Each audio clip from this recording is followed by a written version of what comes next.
This is our first method to allot voltage across each resistor. Second method में हम लोग ratio concept का use करेंगे। आपको पता है V is equal to I R होता है, right, according to Ohm's law. और सीरीज कॉम्बिनेशन में I कांस्टेंट होता है या वेरिएबल होता है? This I is constant, constant होता है I, यानी V किसके डायरेक्टली प्रोपोर्शनल होता है? सीरीज में I कांस्टेंट होता है, तो V किसके डायरेक्टली प्रोपोर्शनल होता है? R के। V is directly proportional to R। तो इसको रेशियो में कैसे लिख सकते हैं? V1 is to V2 is to V3 is equal to R1 is to R2 is to R3। तो V1 को कैसे लिख देंगे? V1 is equal to R1, देखना यहाँ पे R1 divided by R1 plus R2 plus R3 into total voltage into this total voltage is that is supply voltage। तो हो गया आपका V1। वैसे ही आप V2 को लिख सकते हो, V2 को लिख सकते हो R2 divided by R1 plus R2 plus R3 divided into V2 हो गया। ऐसे ही आप V3 को लिख सकते हो। तो आपके पास ये दो मेथड है V1 V2 V3 को लिखने का, जो आपको पसंद पड़े वो आप लिख सकते हो। वैसे कौन सा आपको अच्छा लग रहा है, रेशियो वाला अच्छा है या फिर रेशियो वाला ही सही है ना? ये आसान है। रेशियो कॉन्सेप्ट आप 7th 8th क्लास में पढ़े होंगे, वहां से है इनटू टोटल वोल्टेज। तो V1 V2 V3 ये तीनों का वैल्यू आप लिख सकते हो रेशियो कॉन्सेप्ट से। और रेशियो कॉन्सेप्ट ही आप यूज करना, इसी को प्रेफर करना, ये ज्यादा सही है। ये हो गया वोल्टेज डिवाइडर। इसके बाद है आपका करंट डिवाइडर। तो वोल्टेज डिवाइडर सीरीज कॉम्बिनेशन में होता है या पैरेलल कॉम्बिनेशन में होता है? वोल्टेज का डिवीजन सीरीज कॉम्बिनेशन में होता है वोल्टेज का डिवीजन। और करंट का डिवीजन किस में होता है? पैरेलल में। हाँ, तो करंट को कैसे डिवाइड करेंगे अब मैं वो आपको बताने जा रहा हूँ। तो आप इसका स्क्रीनशॉट ले लो।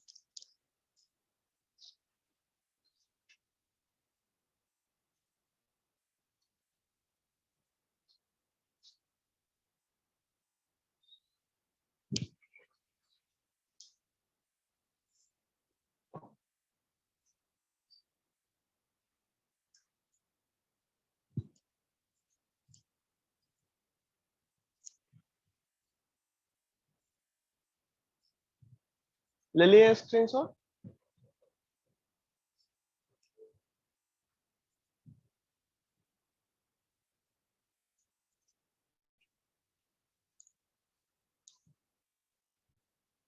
ओके,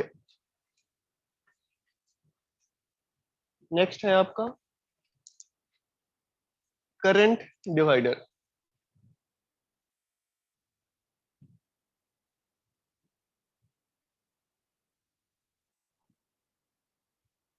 यहाँ पे हम लोग फिर से तीन रेसिस्टर कंसीडर कर रहे हैं, R1 R2 एंड R3। ये तीन रेसिस्टर हैं यहाँ पे,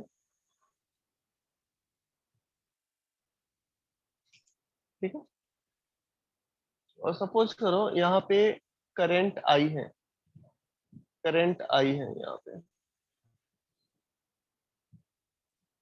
यहाँ पे वोल्टेज सोर्स नहीं दिखाया गया है, इसका मतलब ये नहीं कि वोल्टेज सोर्स नहीं है, वोल्टेज सोर्स है। तो अगर ऐसा ही कुछ सर्किट है तो आप समझ लेना कि जो करंट है वो वोल्टेज सोर्स से ही आ रहा है।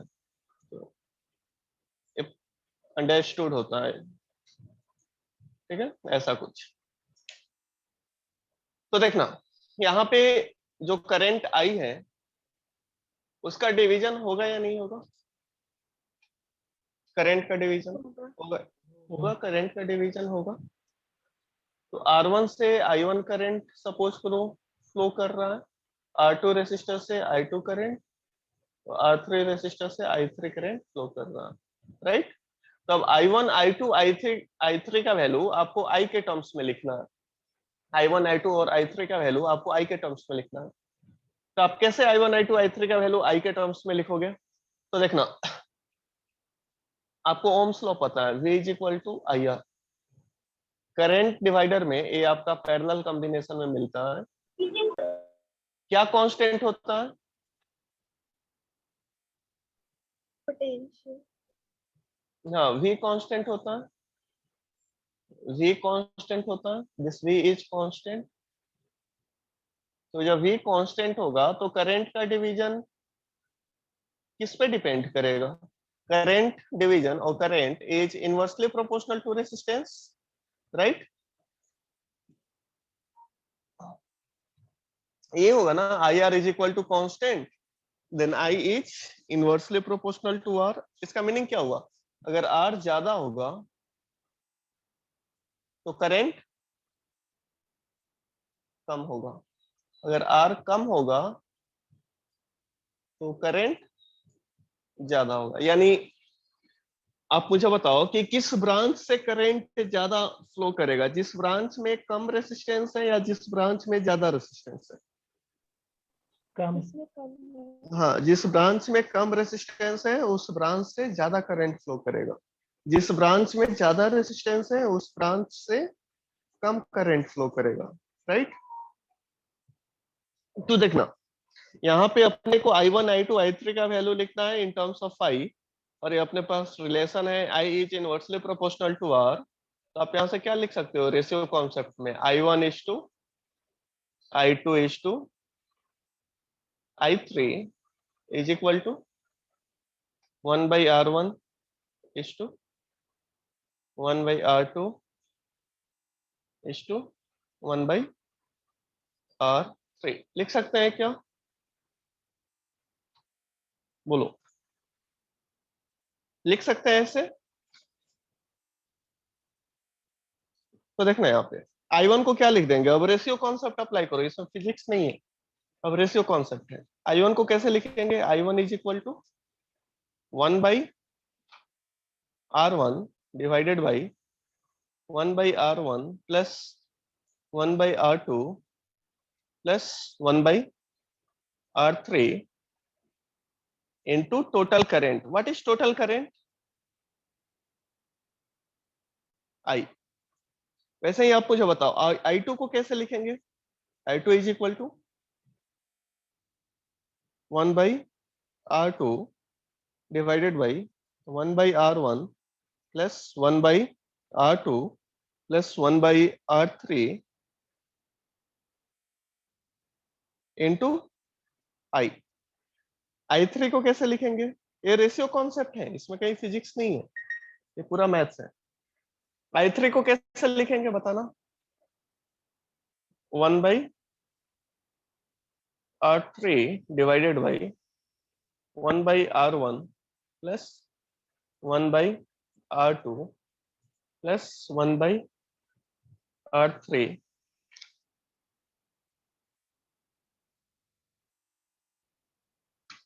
into I, right? अरे क्या हुआ, वहीं से बोल। ये समझ में आया सभी को? दूध नहीं मिलेगा, नहीं मिलेगा, नहीं मिलेगा, नहीं।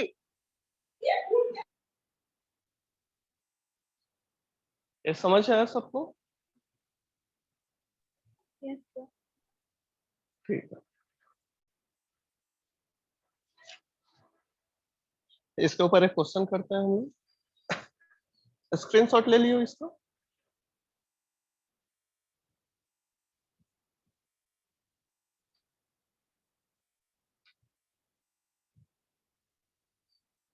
ठीक है, एक बात बताना, अगर केवल अपने पास 2 रेसिस्टर होता तो कैसे करंट को डिवाइड करते? या तो 3 रेसिस्टर हैं, 2 रेसिस्टर होता तो कैसे करते? फॉर 2 रेसिस्टर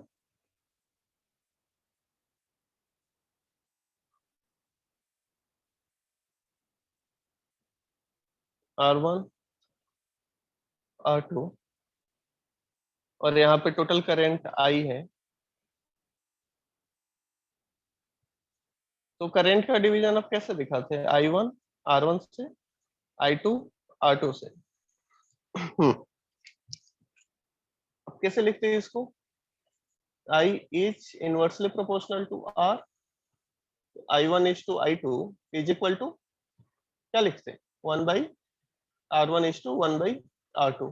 तो आप इसको लिख सकते हो क्या R2 is to R1, can we write R2 is to R1 लिख सकते हैं क्या, बोलना।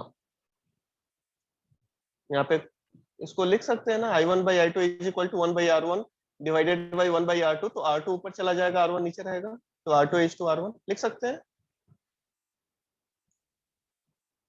यहां से I1 क्या हो जाएगा, I1 is equal to R2 by R1 plus R2 into I, और I2 क्या हो जाएगा, what is I2, I2 is equal to R1 by R1 plus R2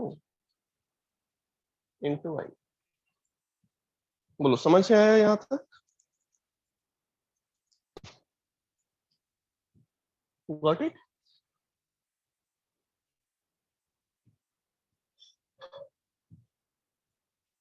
समझ में आया या फिर से बताना है इसको,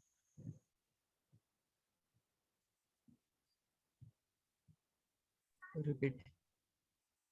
देखना यहाँ पे कितना रेसिस्टर है अपने पास, 2 रेसिस्टर है और ये दोनों पैरेलल में कनेक्टेड है। करंट, टोटल करंट आई है, तो कितना करंट R1 से पास कर रहा है I1, कितना करंट R2 से पास कर रहा है तो I2। आपको पता है कि पैरेलल कॉम्बिनेशन में वोल्टेज कांस्टेंट होता है, जो कि लास्ट में मैं आपको बताया हूं, इधर कांस्टेंट होता है, तो I is inversely proportional to R।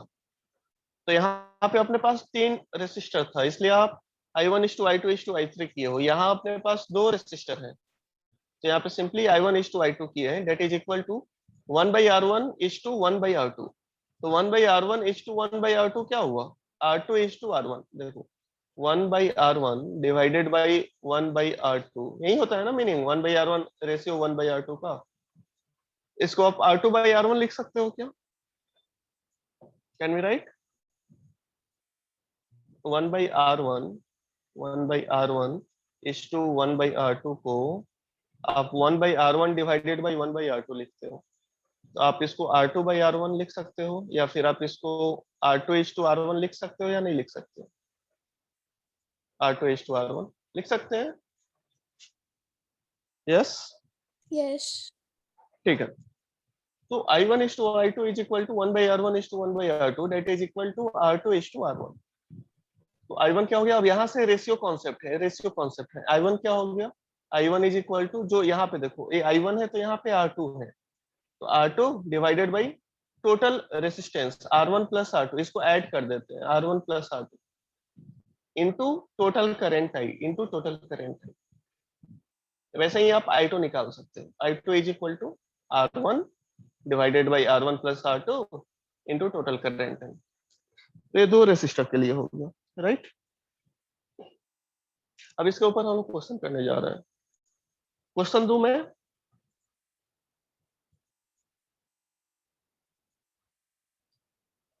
ठीक है।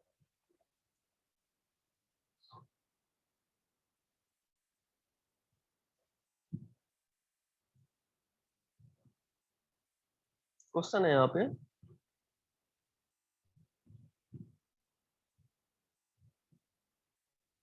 टू ओम, 4 ओम,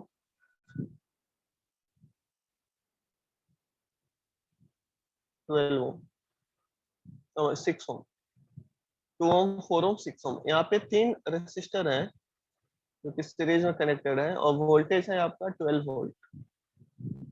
12 वोल्ट आपको V1 निकालना है, V2 निकालना है, V3 निकालना है। Find V1, V2 and V3। ठीक, कैसे निकालेंगे V1, V2, V3? आप कौन सा मेथड यूज करोगे यहाँ पे, वोल्टेज डिवीजन का जो मैं बताया हूँ, इसमें कौन सा मेथड यूज करोगे, फर्स्ट मेथड या second method? Second method. Second method use कर देंगे।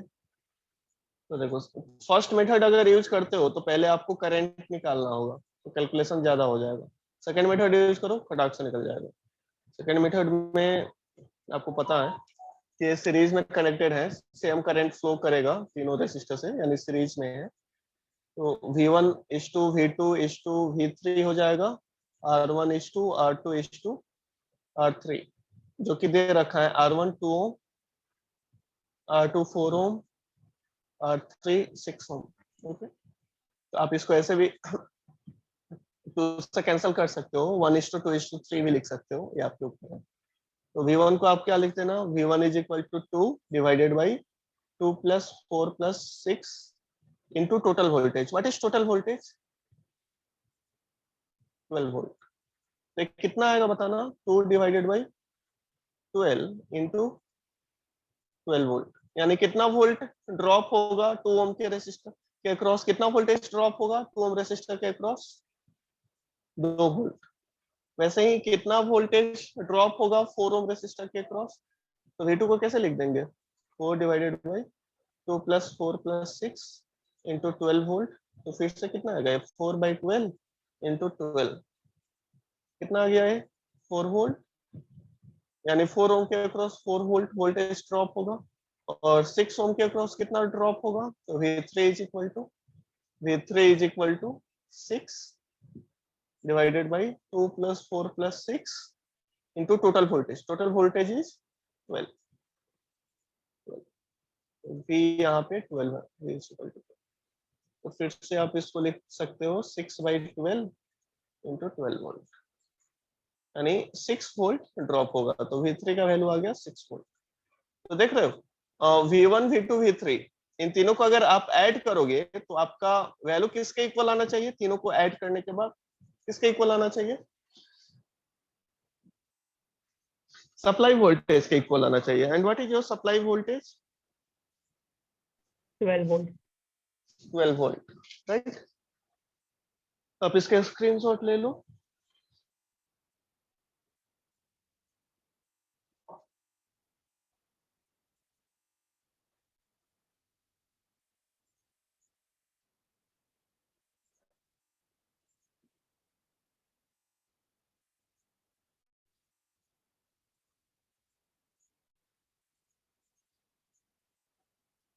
ओके,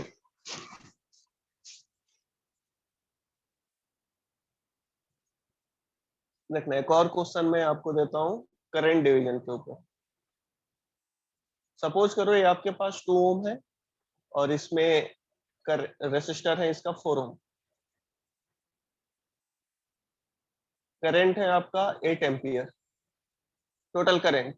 तो कितना करंट 2 ओम से पास करेगा और कितना करंट 4 ओम से पास करेगा, बोलो। I1 का वैल्यू क्या होगा और I2 का वैल्यू क्या होगा, एनीवन? 4,2। ठीक है, 2 मिनट का टाइम है आपके पास। I1 और I2 का वैल्यू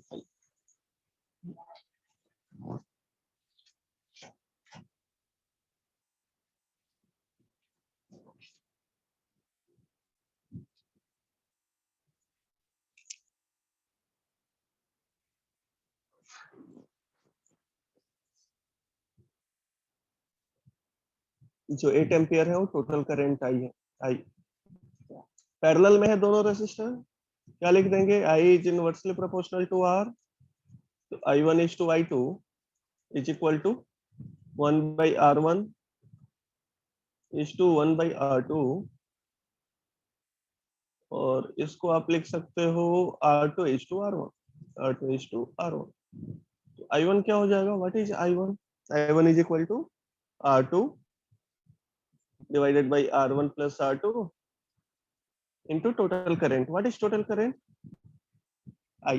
ओके, तो वैल्यू क्या हो जाएगा, R2 का वैल्यू कितना है 4। ये देखो ये आपका R1 है, this is R1, this one is R2। हाँ, तो R2 का वैल्यू 4 है, तो 4 divided by 4 plus 2 into 8,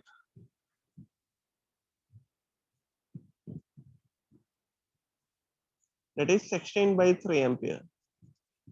I2 का वैल्यू क्या हो जाएगा, I2 is equal to R1 plus R2 into I। R1 का वैल्यू कितना है 2, 2/4 plus 2 into 8, that is 2/6 into 8, तो जाएगा 8/3। तो अगर आप इन दोनों करंट को ऐड करोगे I1 एंड I2 को, तो I का वैल्यू क्या आ जाएगा, I1 प्लस I2, दोनों को ऐड करोगे तो सेम वैल्यू आएगा, 8 एम्पियर ही आएगा। और उतना आना भी चाहिए, 16/3 प्लस 8/3 कितना आ जाएगा, 24/3 एम्पियर, जो कि 8 एम्पियर के ही इक्वल आएगा। तो I1 प्लस I2 का वैल्यू I के इक्वल आना चाहिए। ये समझ में आया सभी को? Got it? बोलना। Yes, sir. ठीक है, आप इसका स्क्रीनशॉट ले लीजिए।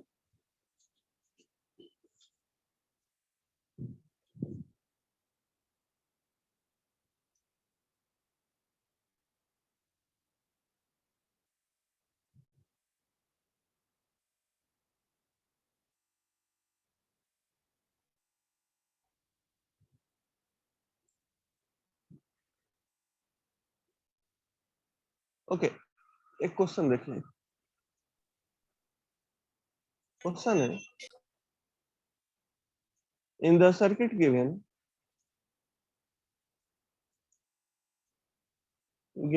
find the currents, find the currents I, I1 and I2 in the circuit,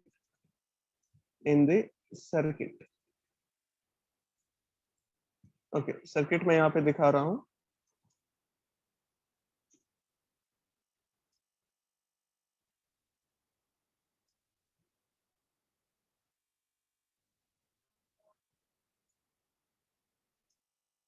देखना है यहाँ पे, ऐसा कुछ सर्किट दे रखा है।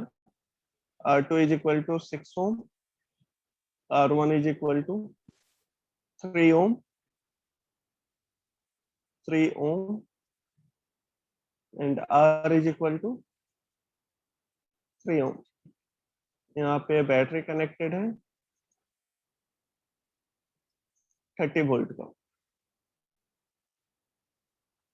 करंट I पॉजिटिव टर्मिनल से निकलना है, और जितना करंट निकलेगा I पॉजिटिव टर्मिनल से, उतना ही करंट इंटर भी करना चाहिए, यहाँ पे सेम करंट इंटर भी करना चाहिए।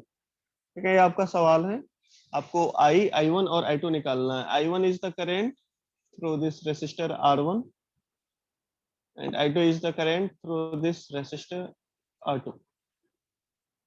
फाइंड आउट करोगे इसको या मैं बताऊं?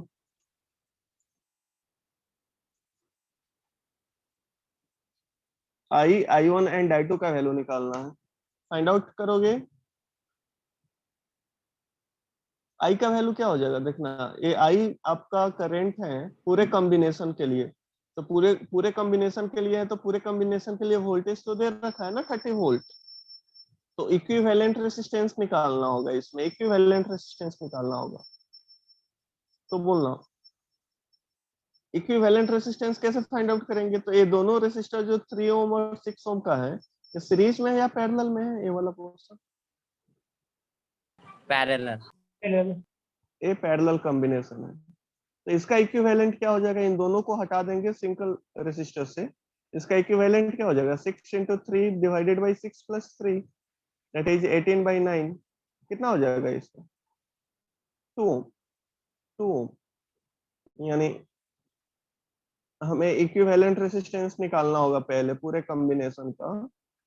तो इसमें ये 3 ओम एज इट इज अभी रख दो, और ये दो रेसिस्टर जो है 3 ओम एंड 6 ओम, इन दोनों को रिप्लेस करेंगे by single resistor whose resistance value will be equal to 2 ओम।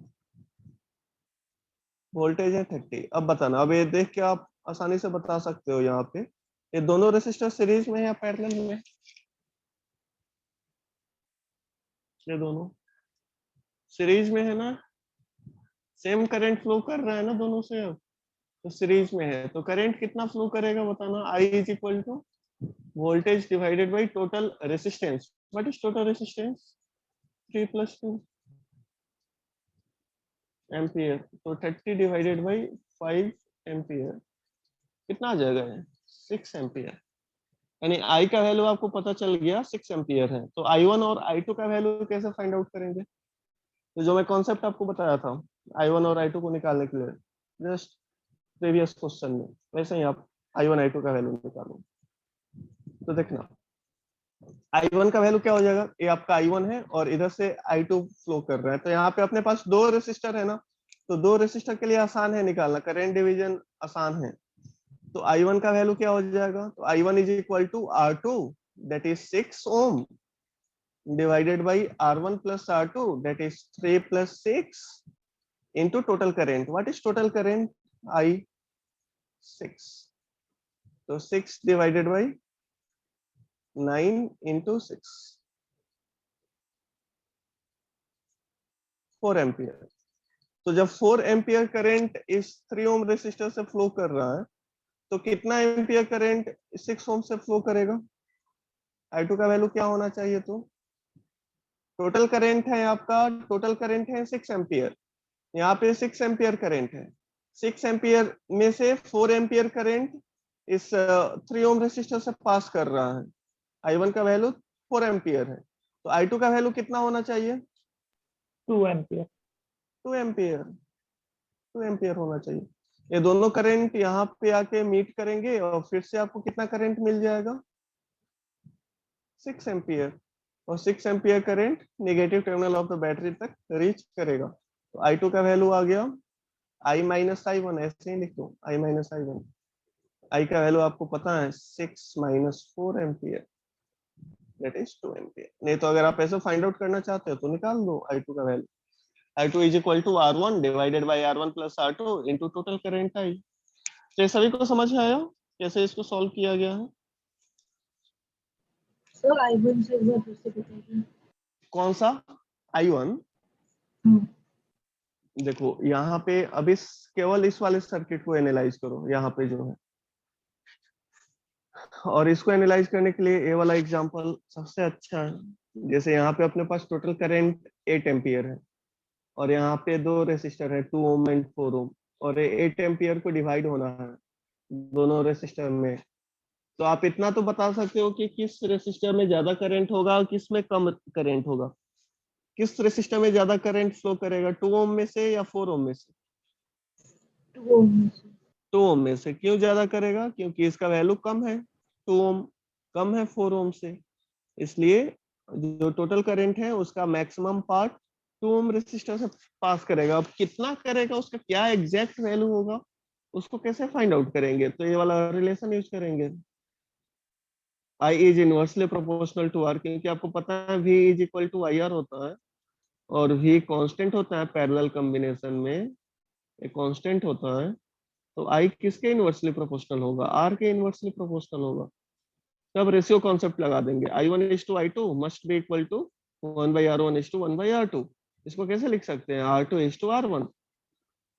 तो I1 का वैल्यू क्या हो जाएगा? I1 R2 divided by R1 plus R2 into total current. तो यहाँ से I1 निकल जाएगा। वैसे ही I2 आप निकाल देना। I2 कैसे निकालेंगे? I2:R1 divided by R1 plus R2 into total current I। तो यहाँ से I2 निकल जाएगा। सेम यही कॉन्सेप्ट यहाँ पे अप्लाई किया गया। I1 I2 टोटल करंट है यहाँ पे 6 एम्पियर, इसको 6 एम्पियर को डिवाइड होना है 3 ओम एंड 6 ओम में से, तो डेफिनेटली 3 ओम में से ज्यादा करंट पास करेगा कंपेयर टू 6 ओम। तो 3 ओम से 4 एम्पियर करंट पास कर रहा है। कैसे पास कर रहा है? तो फॉर्मूला यूज कर दो, I1 इज इक्वल टू इस ब्रांच में कितना करंट पास करेगा। तो इसका जो पैरेलल ब्रांच है, जो इस पैरेलल ब्रांच में जो रेसिस्टर है 6 ohm divided by total resistance 3 plus 6 into total current. What is total current? 6 ampere. यही फार्मूला हम लोग अप्लाई किए हैं। तो यहाँ पे फार्मूला है ना, I1 is equal to R2 divided by R1 plus R2 into I। Same यहाँ पे फार्मूला यूज किया गया है I1 निकालने के लिए। I1 निकल के आ गया तो आप I2 आराम से बता सकते हो। टोटल करंट 6 एम्पियर है जिसमें से 4 एम्पियर करंट 3 ओम से पास कर रहा है, तो डेफिनेटली 2 एम्पियर करंट 6 ओम से पास करेगा। और ये दोनों करंट जाके फिर से इस पॉइंट पे जंक्शन पे मीट करेंगे 4 ओम एंड 2 ओम। तो टोटल करंट कितना लीव करेगा इस जंक्शन से? 6 एम्पियर, और वो लिफ्ट करके किधर को जाएगा, negative terminal of the battery के पास जाएगा, यहाँ पे एंटर करेगा negative terminal of the battery. ये समझ में आया सबको?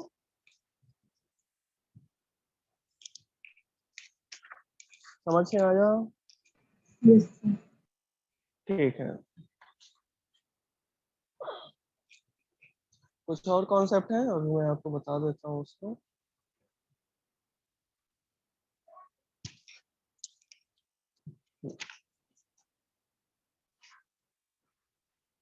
स्क्रीनशॉट ले लिए हैं इसके?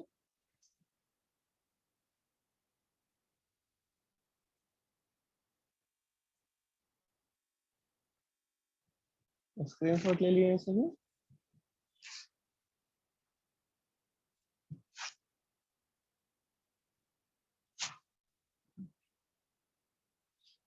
ठीक है, नेक्स्ट। हाँ, इसके पहले का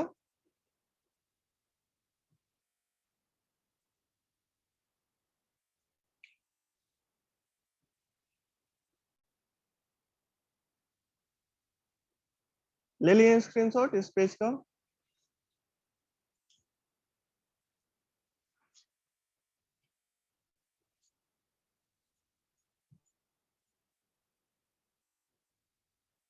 ठीक है,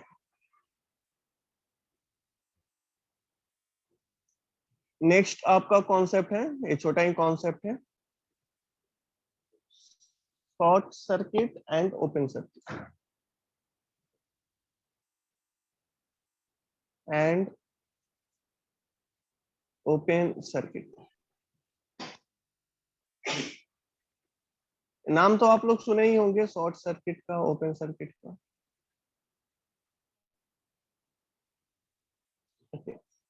शॉर्ट सर्किट जब आप करते हो तो रेसिस्टेंस 0 हो जाता है, और जब आप ओपन सर्किट करते हो तो रेसिस्टेंस इनफाइनाइट हो जाता है, राइट?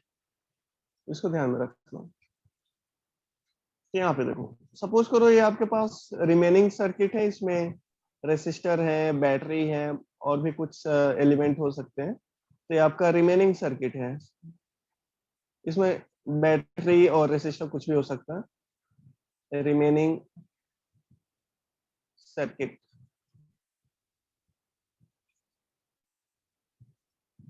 और आपके पास एक यहाँ पे 2 पॉइंट है, ए एंड बी, इसको आप शॉर्ट सर्किट कर रहे हो, इस दोनों पॉइंट को आप शॉर्ट सर्किट कर रहे हो। यहाँ पे ये आप शॉर्ट सर्किट किए, इस पोर्शन को ए से बी तक आप शॉर्ट सर्किट किए, शॉर्ट सर्किट। तो जब आप शॉर्ट सर्किट करोगे तो डेफिनेटली करंट फ्लो करेगा, शॉर्ट सर्किट करंट फ्लो करेगा, ISC, this is called short circuit current. तो बताना आप पोटेंशियल डिफरेंस क्या होगा, what is the potential difference across A and B short circuit के केस में? देखो ये वायर है ना, वायर है तो सेम पोटेंशियल होगा ना हर एक पॉइंट पे, तो पोटेंशियल डिफरेंस क्या होगा? सेम। डिफरेंस, डिफरेंस मतलब उसको सब्सट्रैक्ट कर देंगे 0, और जब पोटेंशियल डिफरेंस 0 हो गया तो शॉर्ट सर्किट करंट कितना हो जाएगा? शॉर्ट सर्किट करंट कितना हो जाएगा? करंट क्या होता है वो? Current,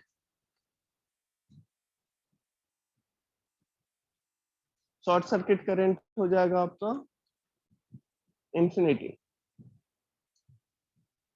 okay, infinite current flow करेगा इस वायर से, ठीक है?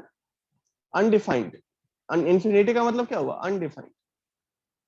ये हो गया शॉर्ट सर्किट का कॉन्सेप्ट। अब देखो ओपन सर्किट का, ये हुआ शॉर्ट सर्किट।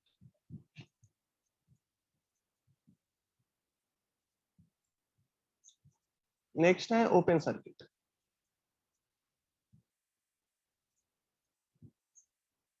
ओपन सर्किट में सपोज करो ये आपका रिमेनिंग सर्किट है,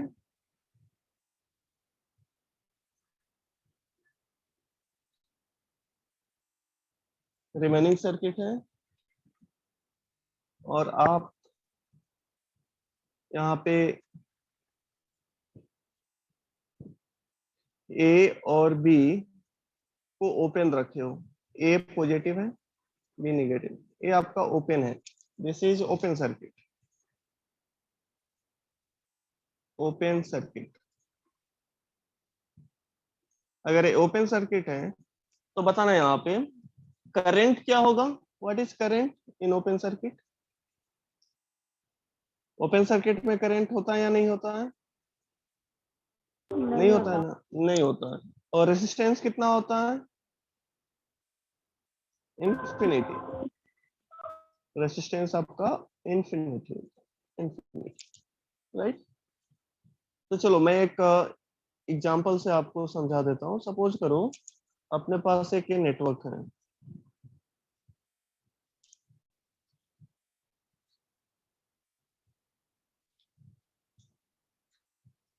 ये नेटवर्क है,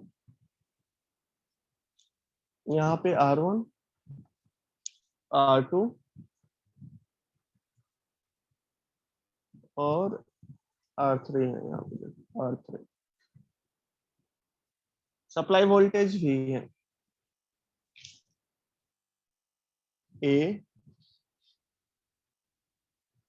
बी, यहाँ पे देखो इसको शॉर्ट सर्किट हम लोग कर रहे हैं एक्चुअली में, इसको शॉर्ट सर्किट किया जा रहा है, बी और सी, तो बी से सी हम लोग शॉर्ट सर्किट किए हैं, ए शॉर्ट सर्किट किए हैं बी से सी तक।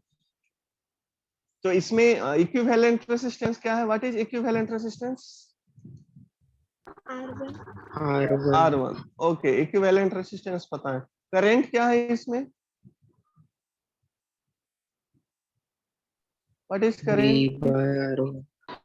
हाँ, V/R1, ठीक है। और वोल्टेज अक्रॉस बी किसके इक्वल है, किसके इक्वल होगा voltage across B? C point के equal, exactly. V/R1 and voltage at point B must be equal to voltage at point C, ठीक। ये सभी को समझ में आया?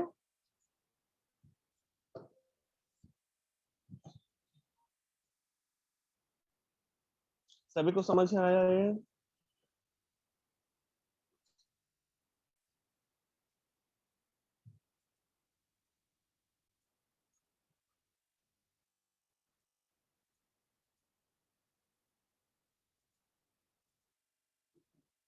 ओके, स्क्रीनशॉट ले लीजिए इसका।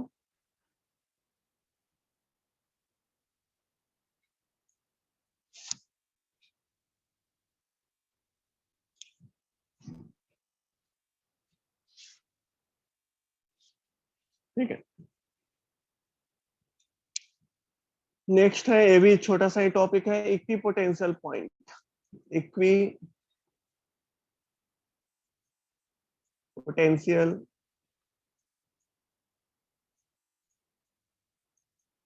पॉइंट्स, इक्वी पोटेंशियल पॉइंट्स होता क्या है? इसका नाम से ही आप इसको बता सकते हो, इक्वी पोटेंशियल पॉइंट्स का मतलब क्या हुआ?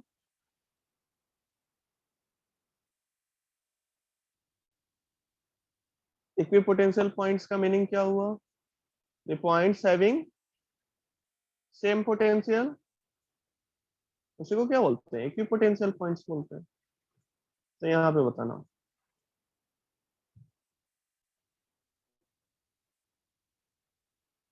सपोज करो कोई नेटवर्क है, इसमें 4 रेसिस्टर में लगा दिया हूँ,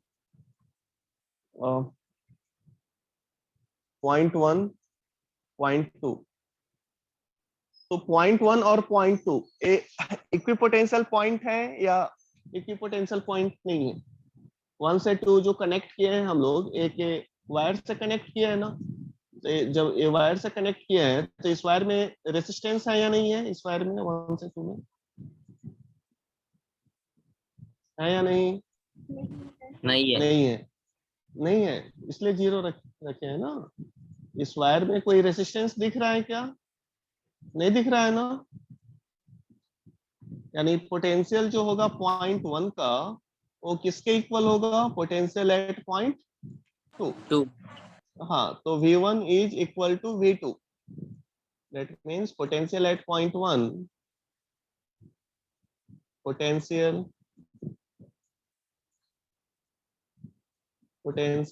at point 1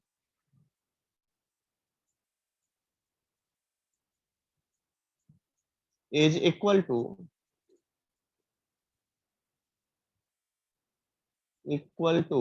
potential at point 2. Potential at point 2.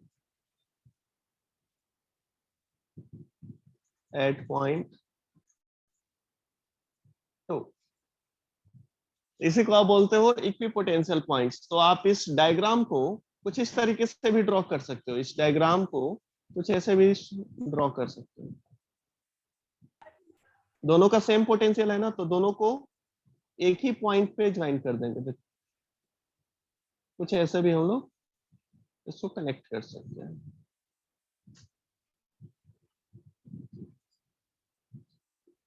कर सकते हैं या नहीं कर सकते? इसी नेटवर्क को कुछ ऐसे हम लोग कनेक्ट कर सकते हैं या नहीं कर सकते हैं? यस या नो? Yes. अगर सेम पोटेंशियल है, अगर V1 potential at point 1 is equal to potential at point 2 है, तो दोनों को ज्वाइन कर दो ना यहाँ पे सिंगल पॉइंट से। ठीक है, तो यही इसका यूज होता है कि अगर पोटेंशियल सेम होता है ना, तो पोटेंशियल सेम होता है तो अलग अलग पॉइंट रखने के बजाय हम लोग सिंगल पॉइंट ही ले लेते हैं। इन दोनों पॉइंट को ज्वाइन कर देते हैं, इन दोनों पॉइंट को ज्वाइन कर देते हैं। तो आप इसका स्क्रीनशॉट ले लो, इसमें कुछ खास नहीं है। A1 और A2 देख रहे हो, दोनों पॉइंट को ज्वाइन कर दिया गया है इक्वल पोटेंशियल होने की वजह से। V1 is equal to V2। इतना एक्स्ट्रा जो वायर होगा ये हमें लगाने का जरूरत नहीं पड़ेगा ना, झूठ मूठ के लगा हुआ है ना 1 और 2 के बीच में वायर, इसका कोई मतलब ही नहीं है, दोनों को ज्वाइन कर दो।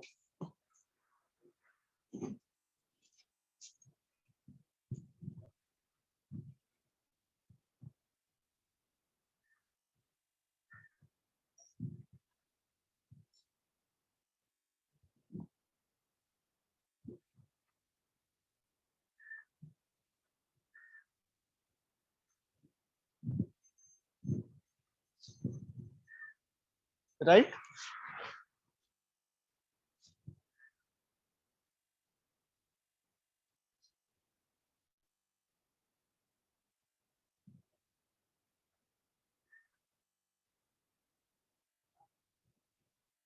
ठीक है, इसके बाद एक और छोटा सा टॉपिक है इलेक्ट्रिकल सिमेट्री। ये देखो, ये छोटा छोटा जो टॉपिक है ना, ये आपको प्रॉब्लम सॉल्व करने में यूजफुल होगा।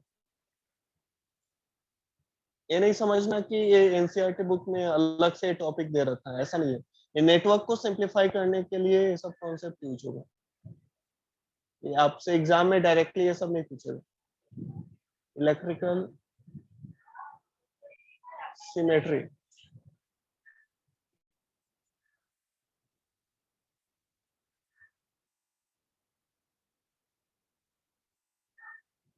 इलेक्ट्रिकल सिमेट्री देखना ही होता क्या है, ये भी आसान है। सपोज करो अपने पास दो ब्रांच है,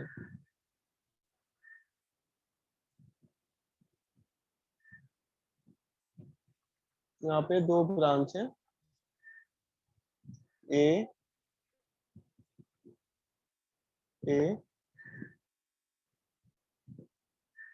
और यहाँ पे सपोज करो ये आपका बी है, और यहाँ पे सपोज करो ये सी है। सी, दो ब्रांच है और दोनों ब्रांच में सेम रेसिस्टेंस है और सेम करंट फ्लो कर रहा है। दोनों ब्रांच में same current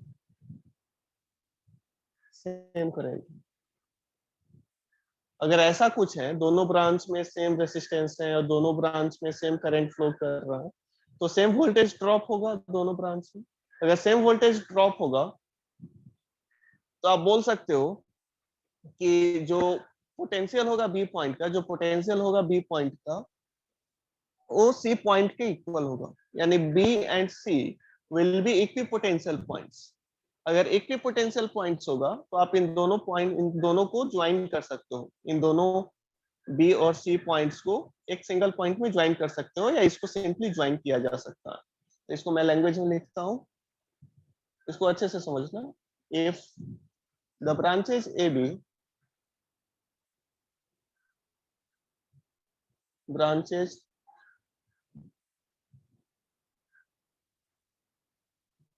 AB, if the branches AB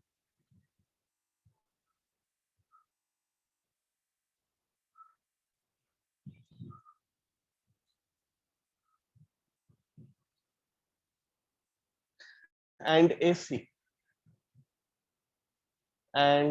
AC have same resistance, have same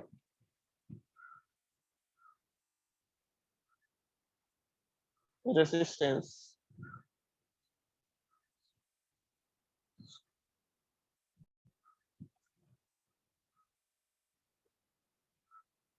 have same resistance and same current, and same current, same resistance and same current, same potential will be dropped along them. Same potential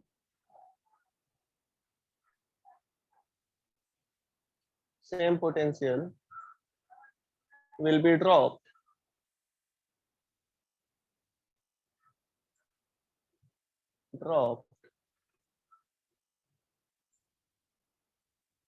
along them. Same potential drop होगा along them. इसलिए आप बोल सकते हो कि जो branch है AB and AC वो इलेक्ट्रिकली सिमेट्रिकल है. Hence the branches AB and AC, the branches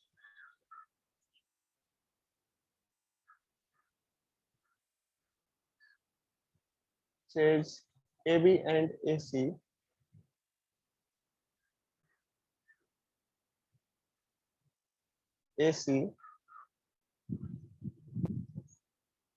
are electrically symmetrical. इसी को इलेक्ट्रिकली सिमेट्रिकल बोला जाता है. और electrically symmetrical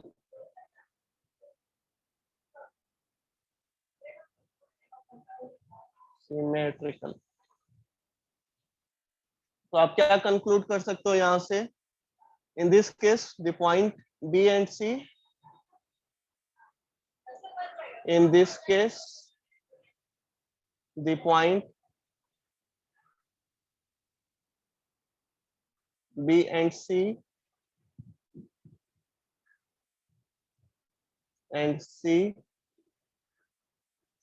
are equipotential points. इसको प्रूफ करना है या समझ में आ गया? बोलो. अगर इक्विपोटेंशियल पॉइंट्स हैं तो आप इन दोनों पॉइंट्स को ज्वाइन कर सकते हो, जोड़ सकते हो. That means potential at point B is equal to potential at point C. इसको प्रूफ करना है या समझ में आया?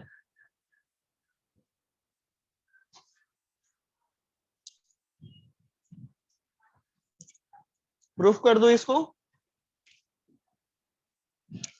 देखो यहाँ करंट फ्लो कर रहा है A to B, तो ये प्लस हो गया और ये माइनस हो गया.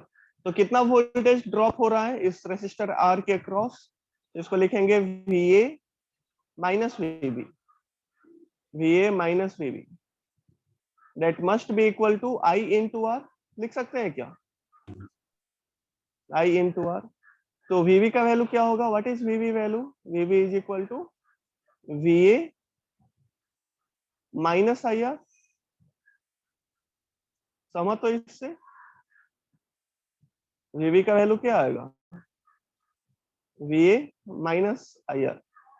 वैसे ही आप मुझे बताओ कि आप जब ये सेकेंड ब्रांच के लिए लिखोगे पोटेंशियल ड्रॉप, क्या लिखोगे सेकेंड ब्रांच के लिए?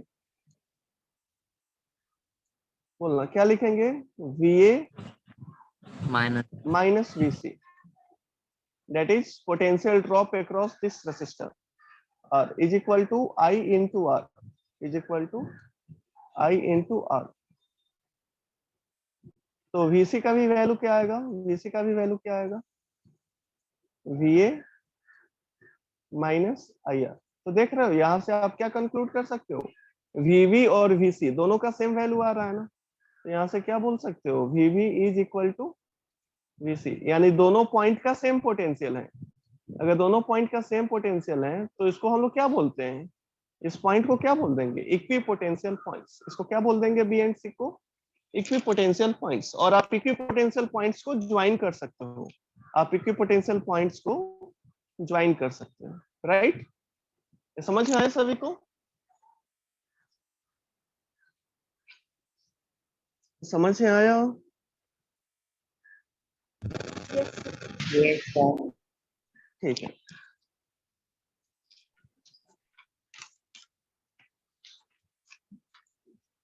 अब कुछ क्वेश्चन हम लोग सॉल्व करते हैं। एक एनसीईआरटी में ही क्वेश्चन है, उसको सॉल्व कर लो। उसका एग्जांपल में क्वेश्चन है, रुको देता हूँ क्वेश्चन।